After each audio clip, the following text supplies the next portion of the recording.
Ladies and gentlemen, please welcome the United States Secretary of State, the Honorable John Kerry, and the President of Tunisia, Beji Caid Essebsi.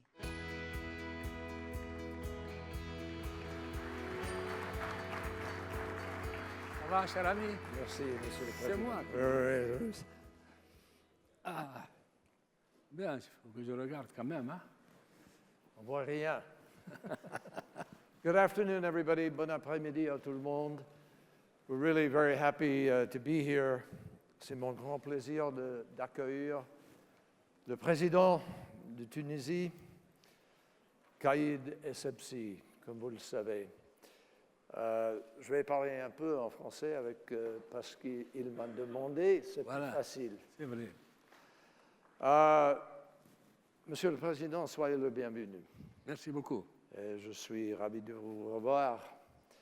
La Tunisie a entrepris une transition de grande ampleur depuis la révolution de 2011. Elle constitue le seul pays issu des printemps arabes à avoir réussi à se doter d'un gouvernement stable et démocratique. En quoi la Tunisie est-elle différente? Des autres, bien entendu. Des autres, oui. D'abord, je voudrais quand même vous remercier d'avoir pris la responsabilité de guider ce dialogue. C'est pour moi un privilège et un honneur. Comme vous le savez, la Tunisie est un petit pays. Nous sommes 11 millions d'habitants. Ce matin, nous parlions de pays de 180 millions, de 25 millions. La Tunisie, c'est 11 millions d'habitants.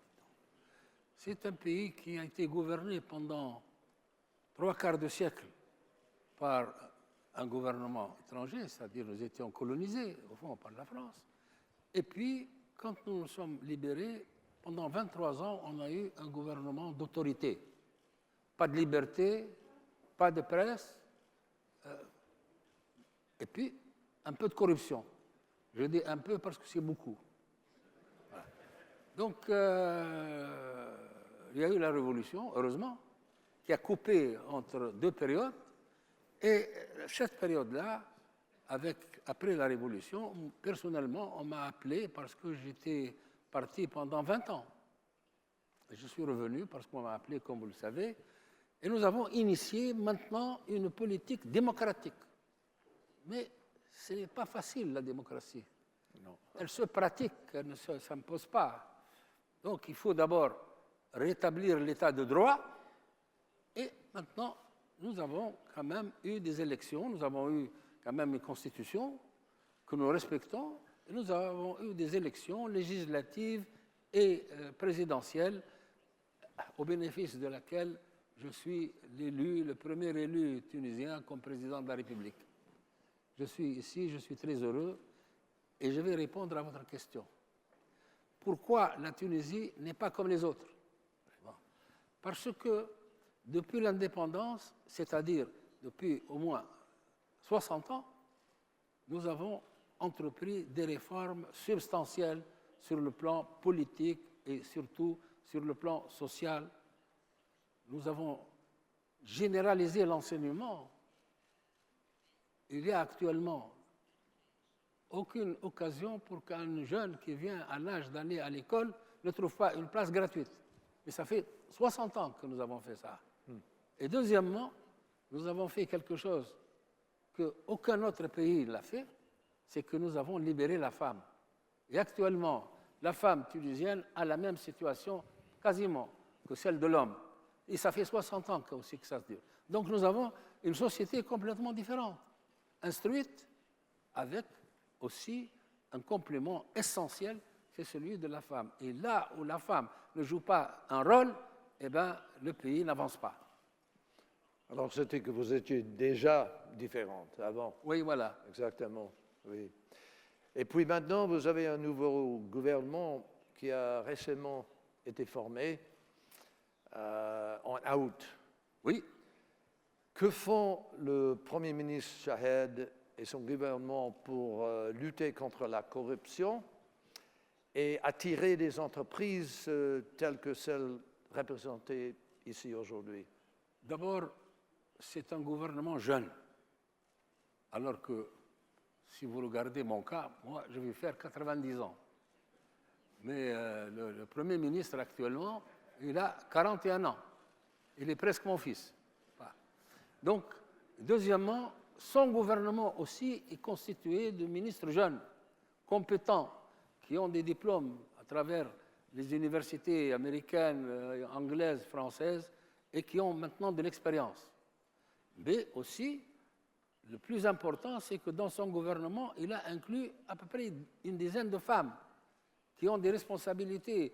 Le ministre des Finances est une femme, le poste le plus important. Donc, de ce côté-là, il travaille. Et deuxièmement, nous avons deux grands défis à faire face. D'abord, le terrorisme, nous sommes en train de le combattre, et nous le combattons efficacement, et nous avançons. Et la deuxième chose, c'est la corruption. Donc, nous sommes en train de gagner la bataille contre le terrorisme, et nous entamons maintenant la bataille contre la corruption. J'avais une réunion avec le président il y a l'autre jour, et après, je me sentais ancien. L'occasion de la réunion de mai dernier de la Commission économique mixte. Oui. Les gouvernements américains et tunisiens ont élaboré des stratégies avec le secteur privé afin de stimuler la croissance dans plusieurs secteurs. Que fait le gouvernement à ce moment en concertation avec le secteur privé pour créer un environnement plus favorable aux entreprises? D'abord, les pays en voie de développement, généralement, c'est l'État qui intervient dans le développement économique. Nous, maintenant, la première des choses que nous avons faites, justement, après ces accords que nous avons eus, c'est que nous avons fait voter une loi pour la coopération entre le privé et le public. Ouais. Cette loi, maintenant, est complètement adoptée.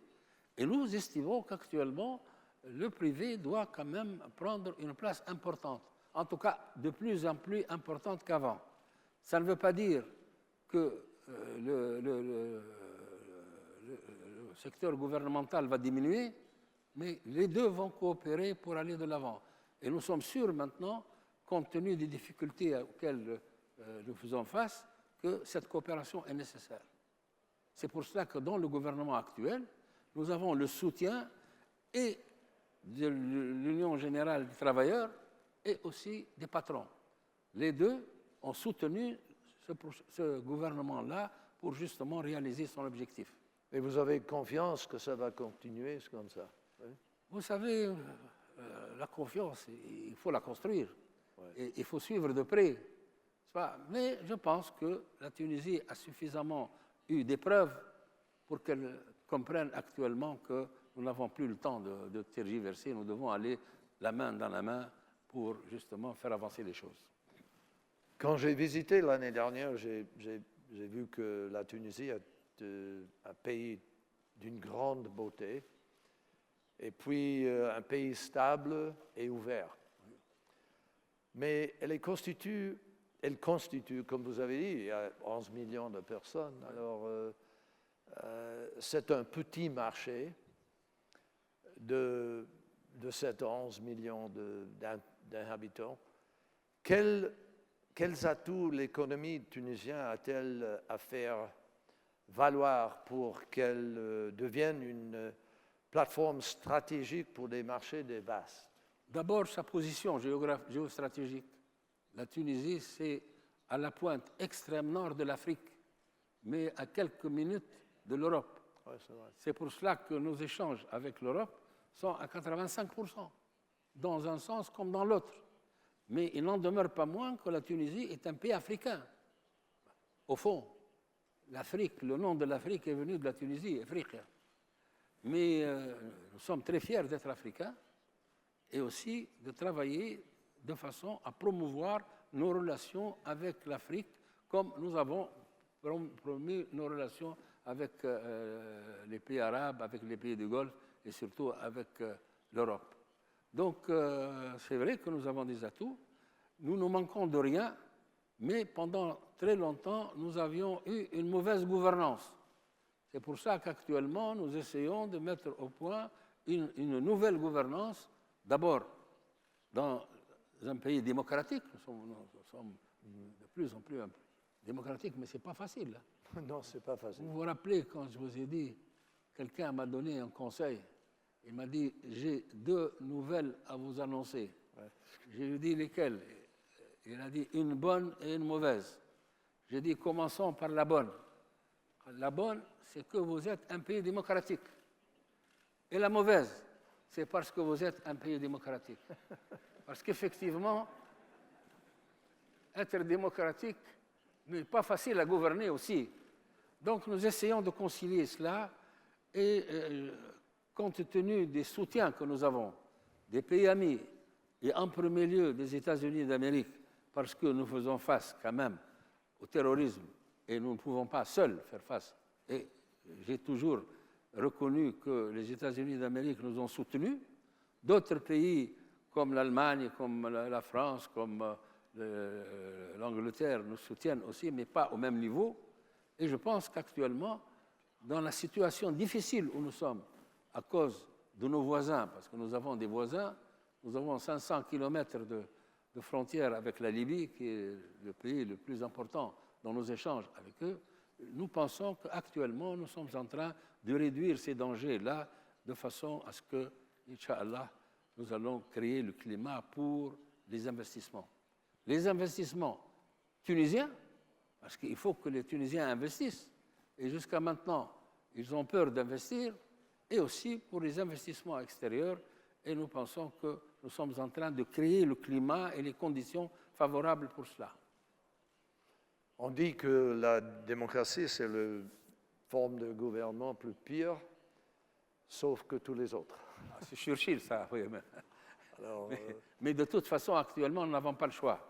Nous sommes dans l'époque où nous devons maintenant de plus en plus gouverner d'une façon démocratique. Non, espérons, Inch'Allah. Quels sont les secteurs clés de l'économie tunisienne et quels sont les nouveaux secteurs émergents? Vous savez que la Tunisie a des possibilités, mais qui ne fonctionnent pas. Ça fait 5 ans, depuis que nous avons eu cette révolution, que ces secteurs-là sont à l'arrêt. Par exemple, la Tunisie, c'est un des premiers pays producteurs de phosphate dans le monde. Mais ça fait 5 ans que ça ne fonctionne pas. Maintenant, avec le nouveau gouvernement, cette production a repris. Et elle a repris exactement comme si les choses n'ont jamais cessé. Mais il faut du temps. Et c'est parce que ces productions-là n'ont pas fonctionné que la Tunisie a été obligée de faire appel au crédit. Évidemment, ce n'est pas toujours une bonne chose. Parce que lorsqu'on emprunte, il faut rembourser. Et pour rembourser, il faut produire. Donc, nous avons repris le cycle. Sur le plan du gaz, sur le plan du pétrole, c'était à l'arrêt pour des raisons, évidemment, de syndicats, de choses. Maintenant que les syndicats eux-mêmes ont garanti qu'ils vont soutenir le gouvernement, donc les choses ont repris. Donc, dans plusieurs secteurs, nous reprenons. Et deuxièmement, vous savez que le grand problème de la Tunisie, qui la diffère des autres pays, c'est qu'il y a un enseignement généralisé depuis très longtemps. Et actuellement, les Tunisiens ont toujours investi dans ce que nous appelons en Tunisie la matière grise, c'est-à-dire la formation des individus. Nous n'avons pas beaucoup investi dans le côté sécuritaire, dans le côté militaire, et effectivement, nous avons eu tort, parce qu'il faut toujours équilibrer ces investissements. Maintenant, je crois que nous sommes maintenant en train d'équilibrer ce que nous avons laissé de côté, et les choses vont beaucoup mieux. Vous venez de parler de l'investissement. Pouvez-vous parler un peu de votre conférence internationale qui se tiendra le 29 et le 30, de novembre. Le 30 novembre de 2016, nous avons une conférence internationale à laquelle beaucoup de pays amis, des fonds d'investissement sont invités. Et j'espère qu'à cette occasion, d'abord, les Tunisiens comptent d'abord sur eux-mêmes, mais ensuite, j'espère que tous nos pays amis vont trouver ça une bonne occasion pour venir nous soutenir, et j'espère que ce sera un succès. Et comment les investisseurs du secteur privé, tels que sont là ici avec nous cet après-midi, comment pourront-ils y jouer un rôle? D'abord, parce que leur rôle est essentiel. Sans leur participation, la Tunisie ne se développera pas dans les conditions normales. Normalement, si nous allons compter sur nous-mêmes, il nous faut 10 ans. Si nous donnons l'occasion à nos amis d'intervenir et de venir investir, ben, peut-être nous faisons tout notre développement en 4-5 ans. C'est ça l'enjeu. Donc, nous sommes conscients qu'il faut que nous créions les conditions. Nous avons fait plusieurs réunions, au fond, avec des investisseurs américains, sous l'initiative de la secrétaire commerce, soit à Tunis, soit à Washington. Et peut-être, j'espère que nous allons tout à l'heure avoir une autre réunion pour justement bien expliquer aux investisseurs américains qu'ils sont les bienvenus en Tunisie et que peut-être ils ont des raisons de venir parce que, compte tenu de la position de la Tunisie dans cette partie du monde, peut-être qu'ils peuvent rayonner. Parce qu'il ne faut pas uniquement considérer le marché tunisien, qui est un marché incontestablement petit, mais avec les possibilités de commercer aussi bien avec l'Afrique qu'avec l'Europe ou qu'avec le monde arabe, peut-être que les investisseurs trouveront plus d'intérêt à venir en Tunisie. Eh bien, Monsieur le Président, c'est tout le temps qu'ils nous ont permis cet après-midi, mais je voulais savoir s'il y a quelque chose que je ne vous ai pas demandé, que vous voulez dire.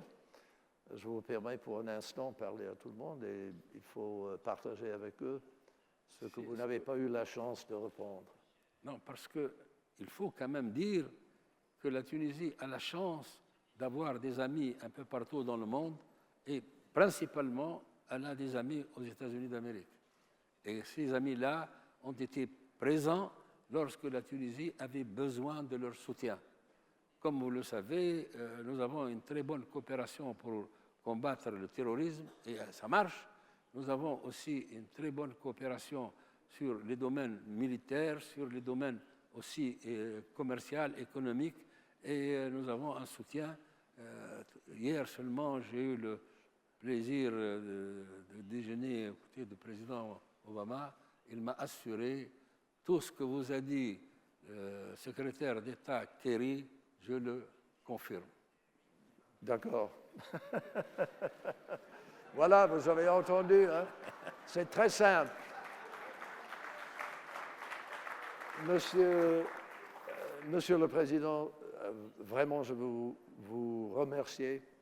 Je vous félicite. Vous avez vraiment fait quelque chose de formidable. Vous êtes sur un chemin très important pour tout le monde. Et je vous souhaite bon courage. Et j'espère que si la Tunisie va sûrement réussir cette transition démocratique, avec justement un pays démocratique, elle sera un exemple, non seulement pour les Tunisiens, mais pour tous les autres pays du monde. Exactement. Voilà. Et j'ai quand même, je vais le dire à tous ceux qui sont là, il y a un problème, c'est le problème de la religion, le problème de l'islam. Beaucoup de pays pensent que l'islam est antidémocratique. Nous avons prouvé en Tunisie, continué à le prouver, qu'il n'y a pas d'incompatibilité entre le véritable islam et la démocratie. Et c'est ce que nous sommes en train d'appliquer dans notre pays. Voilà.